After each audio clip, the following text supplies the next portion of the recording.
Hi, welcome back to another edition of Rooftop Tuesdays. Today we're going to be talking about voiceover. How do you record a voiceover? In the past, I've done videos on producing a voiceover, and actually on Friday I'm going to be doing a follow-up to this one on producing a voiceover. So how do you record a voiceover if you don't have access to a studio, a sound booth, good microphones, that kind of thing? So what are some of the tools you can invest in and some of the techniques you can employ? Well, I'm just going to talk about two things.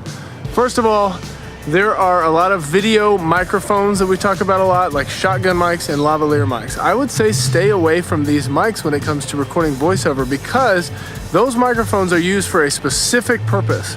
And their purpose is to either isolate a subject from the background, reject off-axis sounds, work in conjunction with a video camera, that kind of thing.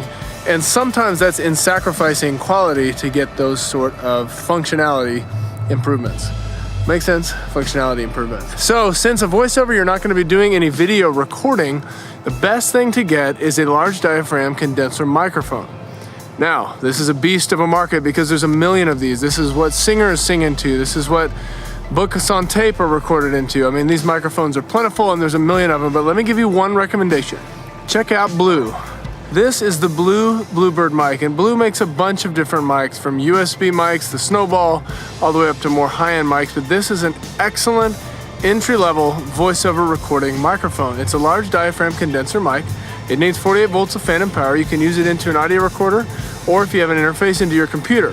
$300 on Amazon is the Bluebird, or something like that. It's been a while since I've looked. Anyway, if you're interested in checking out that mic, the link for that is in the description of the video. If you don't get the Blue, get another good condenser microphone that's gonna sound nice, clean, and crisp. Second thing you wanna look into are sound blankets. Now, I did a sound blanket video, I don't know, a couple months ago last fall, where I talked about these moving blankets that I bought from Home Depot. I will also link those in the description if you wanna go get some moving blankets to hang up in the space that you're recording the voiceover in, because it is so important to just deaden the audio for voiceover. You don't want any natural room ring, any reverb at all. You just want it dead.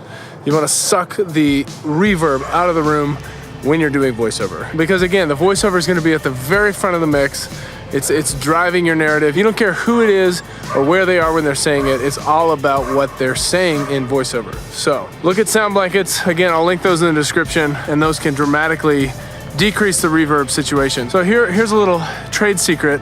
When I did my year-end reel video that I'll link right up here, when I talked about why do I create, I recorded a voiceover of myself for that. Well, I literally put one of those moving blankets over the top of me and the microphone down in my studio. Got the mic decently away from my mouth, got underneath it, and spoke into the mic. I just deadened the space completely. So those would be two accessories for you to look at when you're thinking about voiceover. But what about techniques for actually recording? Well, I'd give you one pointer, and that is don't put the mic as close to the mouth as you think you should. These mics, contrary to shotgun mics where they have to be out of frame, can get really close to your mouth, but they're very, very sensitive microphones. So we're not recording video, so it doesn't matter how close it is, but they're so sensitive they will pick up the smacky noises of people's mouths, tongues, saliva. I know that's gross, but like when a microphone is that sensitive and that close, you'll get the smack sounds.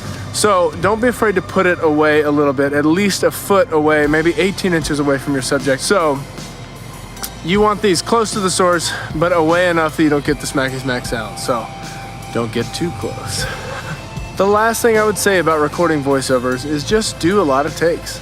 Do a lot of takes, you know, just run it a bunch of times, get the right feel, you know. You can never have too many takes of a voiceover because you can chop it up, piece it together, especially if you're reading from a script, which is the ideal situation. And lastly, I'm gonna link Mike Delgadio's channel. His channel is called Booth Junkie, and if you're interested in voiceover at all, he is just a remarkable channel to watch. I really enjoy his content. I love his mic reviews. Most of all, I just love listening to that man's voice as he talks. Go check out Mike Delgadio. Also check out the Bluebird and those sound blankets below with those links I posted. Other than that, I will see you on Friday.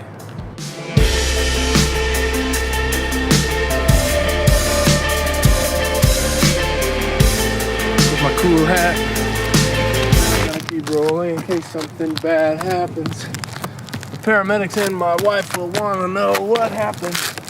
So I roll cam, find out what happened. Oh, we're gonna get a new roof soon.